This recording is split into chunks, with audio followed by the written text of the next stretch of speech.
आप जो ये ऑडियो सुन रहे हैं ये लिया गया है पुस्तक युग प्रवर्तक से और इस पुस्तक को लिखा है आदरणीय एवं परम पूजनीय श्रीमती नलिनी जी द्वारा। आज हम पढ़ेंगे अगला पाठ, दिशाओं को संदेश, पेज नंबर 35। सन 1959 की 1 मई की रात को साहब को भोपाल में एक दर्शन हुआ। दर्शन उन्हीं के शब्दों में, रात में भोपाल के अपने निवास के खुले बरामदे में सो रहा था। तब मैंने स्पष्टतः यानी सपने में नहीं, मेरे प्रभु श्री सद्गुरु को देखा। वैसे तो वे भोपाल से 700 मील दूर अक्कलकोट के निवासी हैं। वे उस समय प्रसन्न चित्त थे। मेरे साथ बरामदे में टहलते हुए वे मुझसे बातें करते रहे।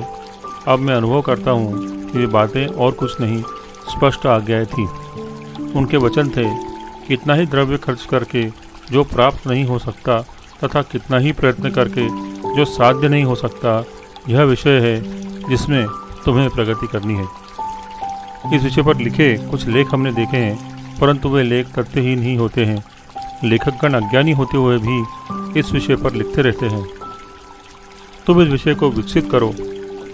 मैंने तत्काल इस विषय पर विचार करना शुरू कर दिया और उसी क्षण मुझे ऐसे लगा कि यह विषय तो है सुख, आनंदमय सुख। यही एकमात्र ऐसी वस्तु है जो चाहे जितने पैसों से खरीदी नहीं जा सकती। मैंने कागज पर विषय का शीर्षक लिखा, सुख की खोज में। यह ज्ञान और यह शीर्षक पाकर मुझे आनंद हुआ और यही बताने मैं शीघ्रता से सद्गुरु के पास गया, परंतु वे तो बरामदे में कहीं भी नहीं थे। उनके इस प्रकार अदृश्य हो जाने से मुझे थोड़ी सी निराशा ही हुई कि मैं इस विषय पर उनका अनुमोदन प्राप्त नहीं कर सका। मई के अंत में साहब सपरिवार अक्कलकोट के लिए रवाना हुए। पूना में पता चला कि श्री जी अभी खोपोली में हैं, तो गाड़ी का रुख खोपोली की ओर हो गया।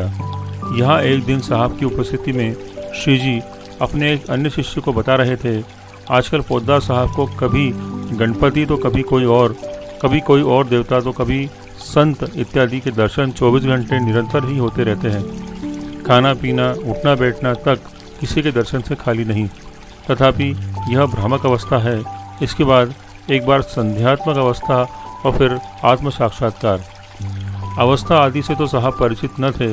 हाँ, गुरु प्रदर्शित मार्ग पर चलकर वे पूर्ण समाधान, सुख और आनंद की अनुभूति का मजा ले रहे थे।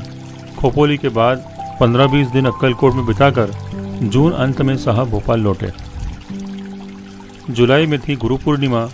साहब पुनः अक्कलकोट में उपस्थित थे। अक्कलकोट तो अब उनके लिए पड़ोस जैसा शहर हो गया था। यद्यपि 1100 किलोमीटर की दूरी थी। दो जगह ट्रेन बदलकर शोरापुर से टैक्सी से अक्कलकोट पहुंचने में उन्हें 30 घंटे लगते थे। रास्ते में केवल एक चाय पीते और ज़रूरत पड़ी तो मुट्ठी भर मूंगफली। आज जैसी ट्रेन की सुविधाएं न होने से पूरी रात जागकर काटनी पड़ती, परंतु यह सब उन्हें आनंदमय प्रतीत होता था। यह समय वे एकांत में गुजारते थे और एकांत का मतलब था भाव समाधि। अक्कलकोट पहुंचने पर श्री जी ने मई के दृष्टांत का स्मरण कराया। पूर्णिमा के उत्सव के बाद साहब से लिखने का आग्रह किया। उस दिन थी चतुर्थी, तारीख 23 जुलाई 1959। पुस्तक की रूपरेखा बनाने प्रातः कर्म से ही निवृत्त होकर वे लिखने बैठे ही थे कि 5-10 मिनट बाद सप्तश्लोकी वाली घटना की पुनरावृत्ति हुई। तब औदुंबर के ठूठ में कोपले फूटी थी। आज पूरे प्रांगण में सैकड़ों औदुंबर उगाए थे, मानो किसी ने खेत बोया हो। ठूठ के पास उगा हुआ एक अश्वत्थ यानी पीपल 7-8 इंच ऊंचा शान से इटला रहा था। लोग चकित थे, हैरान थे। समय था प्रातः 8-9 बजे का। आज वह पीपल एक लहलहाता हुआ सा वृक्ष है और जिस कार्य का तब साहब ने बीज रोपा था, वह कार्य भी विशाल वट वृक्ष का रूप ले चुका है। विश्व भर में फैली उसकी शाखाएं यही इंगित कर रही हैं, जैसे भगवान कृष्ण का संवाद एक पीपल से गौतम को बुद्धत्व जहाँ प्राप्त हुआ वह बोधि गया एक पीपल का वृक्ष। और साहब ने अपनी सुख की खोज को जन जन तक पहुँचाने के अत्यंत कठिन जान पड़ने वाले कार्य का बीड़ा उठाया। उसका प्रतीकात्मक यह पीपल, यह लेखन यानी सुख की खोज में साहब का प्रथम स्वतंत्र लेखन था। अपने अनुभव के आधार पर लिखी पुस्तक थी यह। अब तक अनुवाद, भाष्य, संकलन ही किया गया था। पथ प्रदर्शक की भूमिका में सत्य धर्म के सिद्धांतों की परिपक्व मीमांसा इस पुस्तक से संभव हुई। पुस्तक अंग्रेजी में थी। भोपाल लौटकर उन्होंने अपने बताए नोट्स का समुचित विस्तार कर लेखन पूर्ण किया। मात्र 11 रात्रि में दिन भर कार्यालयीन व्यस्तता रहती। फिर इंदौर महू के बीच स्थित रसलपुरा में इसे छपवाया। इसी दौरान निवास इंदौर में मां के पास रहा। 1 अक्टूबर को शाम के समय साहब हाजिर थे श्री जी के सामने। पुस्तक की प्रथम प्रति अपने प्रियतम को सौंपते हुए उनका हृदय हर्षातिरेक से भरा था। पिछले 2 माह उन्होंने इसी कार्य में बिताए थे। अति उत्तम छपवाई करवाई थी। 1 अक्टूबर अपने जन्मदिन पर जन्म सार्थक होने की खुशी भी इसमें समाई थी। मानव ने आध्यात्मिक क्षेत्र में स्व प्रयत्न से जो हासिल करना होता हो वे कर चुके थे, कृतकृत्य हो चुके थे। भौतिक उपलब्धियों का जैसे छोर पा लिया था, अब आध्यात्मिक उन्नति का भी छोर पा लिया था। सद्गुरु आदेश का पूर्णता से पालन करने का समाधान उस क्षण से वे अनुभव कर रहे होंगे, परंतु एक नया क्षेत्र उनकी प्रतीक्षा कर रहा था।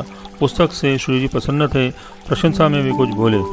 श्री जी ने कहा, आज की दुनिया में यह एक अद्वितीय पुस्तक है। फिर कहा, अब तुमको इसको देश के कोने कोने में पहुंचाने का काम स्वयं प्रवास कर करना चाहिए। यद्यपि तुमने पुस्तक पर मूल्य छापा नहीं है, तथापि उसे मुफ्त देना नहीं है, बेच कर ही प्रचार कार्य करना है। फिर बताया, विजयदशमी के दिन यदि तुम्हारी इच्छा हो तो हम बताते हैं, उन शब्दों में इस कार्य को करने की प्रतिज्ञा करो। आज प्रतिज्ञा के शब्द बताते हैं। 3 दिन विचार करने का समय है। विचार दृढ़ हो तो नवमी यानी 10 अक्टूबर को मौन धारण करो। विजयदशमी को प्रतिज्ञा वचन से मौन भंग करो। यह भी कहा, प्रतिज्ञा वज्रलेप सिद्ध होगी, यह साधारण प्रतिज्ञा नहीं है। नए आदेश को शिरोधार्य करना ही था।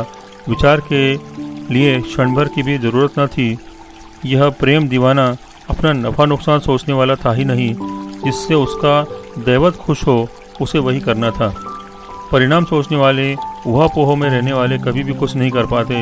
यद्यपि श्री जी ने प्रतिज्ञा कठिन है ऐसा बताया था, परंतु जो काम बता रहा था उस पर दृढ़ विश्वास था, इसलिए क्या कठिनाई है यह जानना भी जरूरी नहीं समझा गया।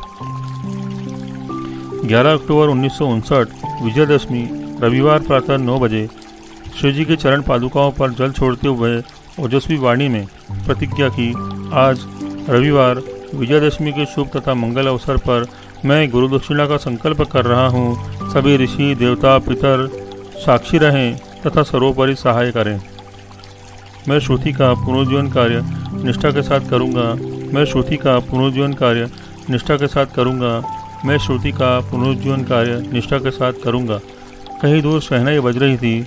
हल्की रिमझिम बारिश की फुहार थी। चहुं ओर प्रसन्नता का वातावरण था। युग परिवर्तनकारी प्रतिज्ञा जो हुई थी। 1944 में 15 वर्ष पूर्व श्री जी ने भगवान श्री परशुराम जी की पादुकाओं पर जल छोड़ते हुए जो प्रतिज्ञा वचन कहे थे, उसमें और साहब की प्रतिज्ञा में थोड़ा सा अंतर था। साहब की प्रतिज्ञा में 2 शब्दों का विस्तार था, कार्य और निष्ठा से। इसी कार्य का दर्शन साहब को अपने प्रथम दृष्टांत में हुआ था। 11 अक्टूबर को दीक्षांत समारोह था। अब तक जो श्री जी का कार्य था वह अब उनका अपना कार्य हो चुका था। पढ़ाई पूरी हो चुकी थी, अर्थात साधक के बजाय अब वे प्रशिक्षित सैनिक थे। परंतु एक और अपना काम पूरा करने के बाद इस ईश्वरीय फौज की कमांड भी उनके हाथ में आनी थी। वह काम था दिशाओं को संदेश देने का, जिसके लिए माध्यम बनी पुस्तक सुख की खोज। इसके प्रचार प्रसार की योजना बनाने और पूरा करने का दायित्व अकेले साहब पर था। 13 अक्टूबर को प्रातः साहब भोपाल पहुंचे। स्वभाव अनुसार कार्य की योजना बनाने में जुट गए। एक मध्य प्रांत का एवं 4 दिशाओं के 4 दौरे उन्होंने तय किए। प्रवास की तैयारी में जुटे थे। प्रथम प्रवास की तारीख तय हुई 4 नवंबर। एक दिन पूर्व उन्होंने एक दृष्टांत दिखा। बहुत बड़ी सेना है, इतनी अधिक संख्या में जवान थे कि और छोर का पता न लगता था। सब घोड़ों पर थे और अपनी वर्दी में सुसज्जित दिख रहे थे। फौज के आगे एक के बाद एक ऐसे 3 कमांडर घोड़ों पर थे। उन तीनों में इनका खुद का यानी साहब का तीसरा नंबर था। थोड़ी देर बाद देखते हैं कि इनका नंबर पहला हो गया है और वह पूरी फौज इन्हीं की कमांड में आ गई। लाखों आदमियों की फौज थी वह। इस कार्य में वे सैनिक मात्र न होकर सेनापति थे, यही उन्हें बताया गया था। अभी अकेले थे। यह फौज भी भविष्य में उन्हें खड़ी करनी थी। 31 अक्टूबर को श्री जी का टेलीग्राम मिला, कर्तव्य परायण तथा सच्चे शांति दूत बनो, सर्वत्र विजय है। 4 नवंबर प्रातः 6 बजे अपनी कार से साहब दौरे पर निकल पड़े। सागर दमोह में पुस्तकें बेचते हुए शाम जबलपुर पहुंचे। अगले दिन जबलपुर बहुत काम किया। यहाँ परिचितों मित्रों की काफ़ी संख्या थी। बालाघाट में कार्य करते हुए रायपुर पहुंचे। आगे राजिम हो आए। शिव जी का पैतृक स्थान था। एक दिन भिलाई में बिताया। अगला पड़ाव नागपुर था। यहाँ पर पुस्तक का विक्रय अच्छा था। पुनः सागर जबलपुर होते हुए झांसी पहुँचे। काम अच्छा हुआ। शिवपुरी में कार्य करके 14 नवंबर को ग्वालियर पहुँचे। अगले दिन ग्वालियर में कई पुस्तकें बेची। फिर आगरा मथुरा होते हुए दिल्ली पहुँचे। 2 दिन दिल्ली में रहे। भारत के प्रमुख न्यायाधीश को पुस्तक बेची। लोकसभा सांसदों में पुस्तक विक्रय किया। अगला पड़ाव था अलवर, यहाँ से जयपुर। 2 दिन जयपुर में काम किया। 21 तारीख को शाम को भोपाल वापस लौटे। 17 दिवसीय दौरा था। पुस्तक विक्रय अच्छा रहा, आनंद आया। आदतन सब जगह के कार्य की ब्यौरेवार रिपोर्ट अक्कलकोट भेजते रहे। वहाँ हर दौरे की फाइल आज भी सुरक्षित रखी है।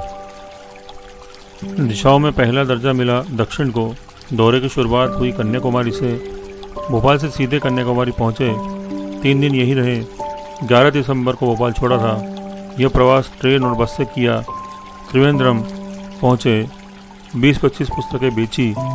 यह पूरी तरह अपरिचित क्षेत्र था। एर्नाकुलम एवं कोचीन में 2 दिन अच्छा कार्य हुआ। फिर बेंगलोर, मद्रास में काम किया। विजयवाड़ा होते हुए हैदराबाद पहुँचे। अक्कलकोट से प्राप्त सूचना के अनुसार वे वहाँ से अक्कलकोट पहुँचे। यह दौरा 17 दिन का था। दक्षिण में हुए कार्य पर श्री जी ने समाधान व्यक्त किया। सन 1960 की शुरुआत अक्कलकोट में हुई।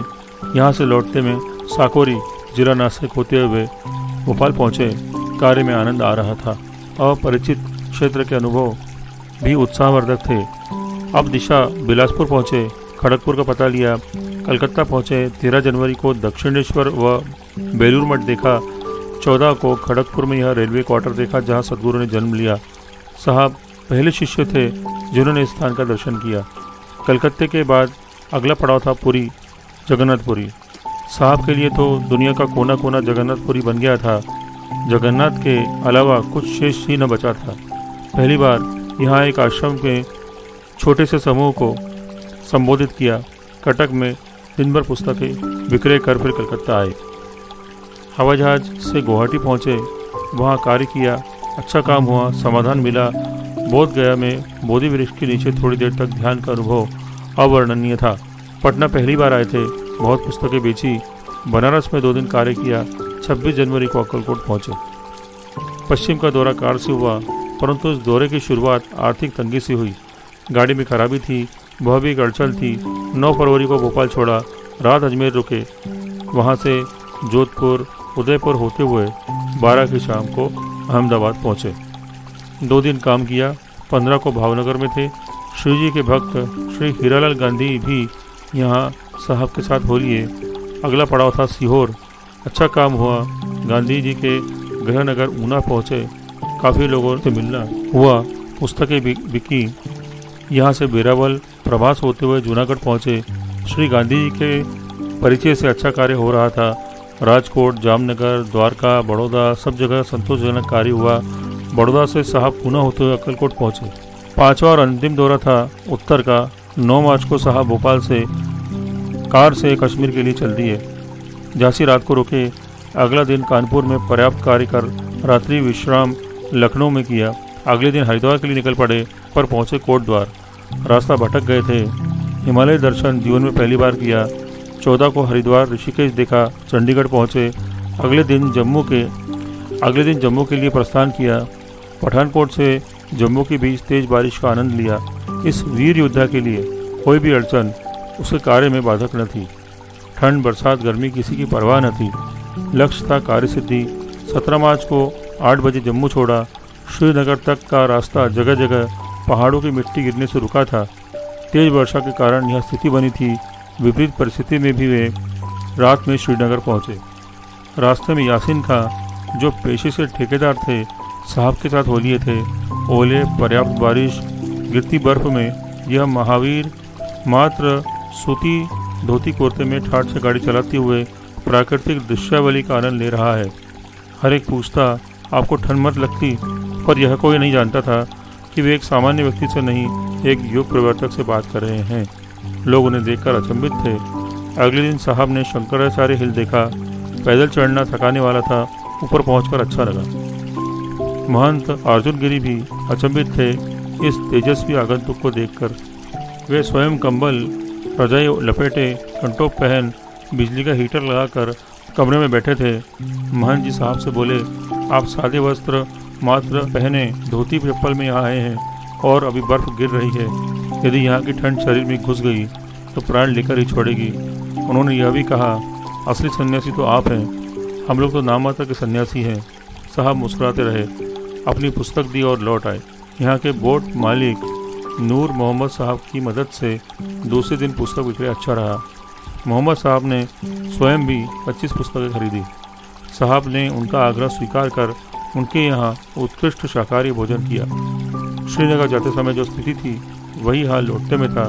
रास्ता खराब, केवल बड़े वाहनों को अनुमति मिल रही थी। साहब के आग्रह पर उन्हें अनुमति मिली। डरावना रास्ता था। साहब स्वयं गाड़ी चलाते हुए जम्मू पठानकोट होते हुए जालंधर रुके, चाय पी, पुनः रात भर गाड़ी चलाते हुए कुरुक्षेत्र पहुंचे। 24 घंटे का अनवरत गाड़ी चलाने का उनका पहला प्रसंग था।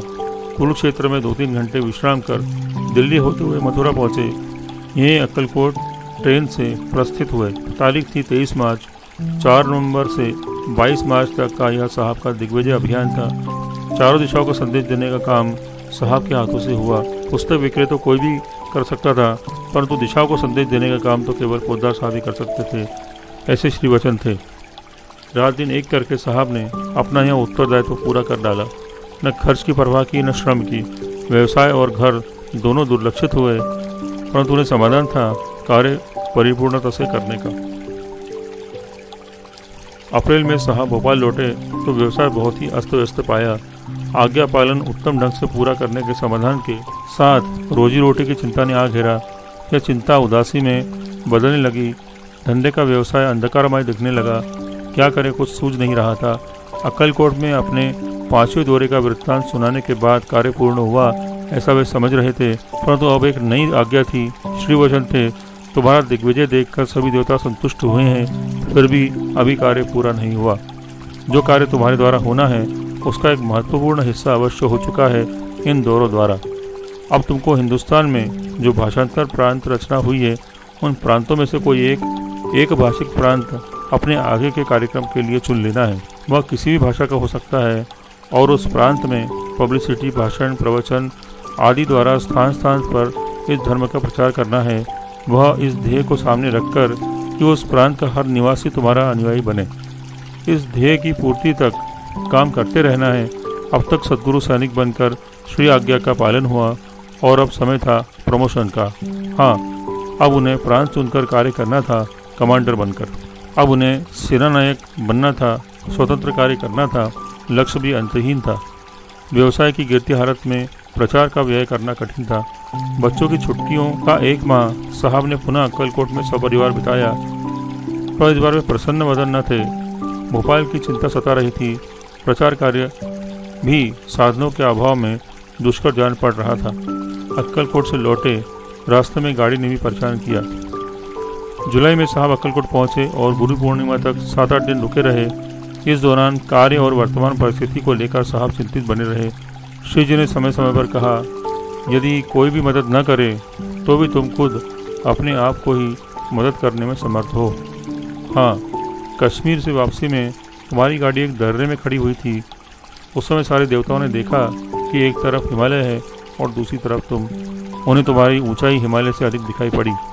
यही उनकी संतुष्टि का कारण था। दुनिया के महान लोग जिनको हाथों की उंगलियों से गिना जा सकता है, ऐसों में तुम्हारी गणना है। तुम्हारे हाथ से आसमान पर गिलाफ चढ़ाने का काम होना है। महान कार्य को करने के लिए निकलते समय तुम बता रहे हो उस प्रकार की अड़चनें आया ही करती हैं। कोई नई बात नहीं। तुम यदि चाहो तो प्रतिसृष्टि निर्माण कर सकते हो। सभी सिद्धियां तुम्हारी हाजिरी में रहती हैं। गुरु पूर्णिमा करीब थी। भेंट देने के लिए शोरापुर जाकर कुछ खरीद लाने की इच्छा साहब ने व्यक्त की। श्री जी ने कहा, यदि तुम गुरु पूर्णिमा के दिन कुछ देना ही चाहते हो तो 3 बार यह वचन उच्चारण करके हमें गुरु दक्षिणा दे दो। वचन है स्थितोस्मि गत संदेह करिष्ये वचनम मम। गीता में अर्जुन ने मम की जगह तब कहा है क्योंकि उसे श्री कृष्ण के वचन के अनुसार कार्य करना था। तुम्हें मम मेरा का प्रयोग करना है क्योंकि जो कार्य करना है वह तुम्हारा अपना वचन है। दरअसल 11 अक्टूबर को साहब ने जो गुरु दक्षिणा के रूप में प्रतिज्ञा की थी, उसके बाद गुरु को कुछ भी देना शेष नहीं था। प्रशिक्षण पूरा हो चुका था। फिर भी यदि देना चाहे तो उपरोक्त वाक्य का उच्चारण करने की सलाह श्री जी ने दी थी। यह वचन दोहराने के बाद साहब ने अपनी स्वरचित आरती सदगुरु की गाई। अब तक जो कार्य हुआ वह श्री गजानन शिष्य माधोजी पोद्दार साहब का था। आगे जो कार्य होना था वह कार्य स्वतः का था, जिसके लिए न तो किसी की आज्ञा लेनी थी न प्रशंसा मिलनी थी। सर्वतंत्र स्वतंत्र स्वयं प्रकाश को अब किसी के मार्गदर्शन की जरूरत न थी। वह स्वयं दूसरे को मार्गदर्शन देने के काबिल बन चुका था।